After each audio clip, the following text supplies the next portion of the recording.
How to zero with a Chemtrac? Real simple. First things first is you want to do a jar test so you get a standard.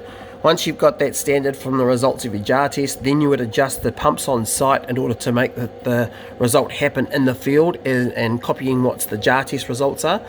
And then you would let the streaming current probe see that sample for around 10 to 15 minutes just to make sure that it's got that signal and it's picking up the signal there coming from the positive negative charge in the treated water. And then it's real simple. All you do is you just go to the zero and you press and hold for 3 seconds. So 1, 2, 3, let go, and it's going to adjust to this big number here to 0.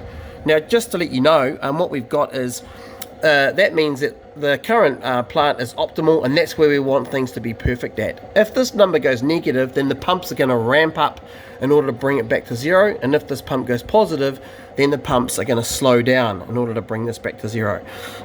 Just something else to note is that you've actually got 2 numbers here. We've got this number here called SC True, and we've got this big number. We never use zeroing. All you're doing is adjusting the front number here, the big number. This number at the back called the SC True, that's actually the real readings, and what we're doing is we're creating an offset from the real readings to get the optimal readings for your plant in order that it's the right environment to coat the right blanket for the flock or the polymer or whatever coagulant you're using.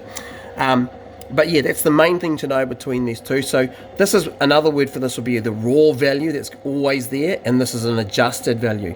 But in regards to what we're talking about, it's streaming current true value is that number back there, and the streaming current value is this number, and that's the one you're changing. Cool.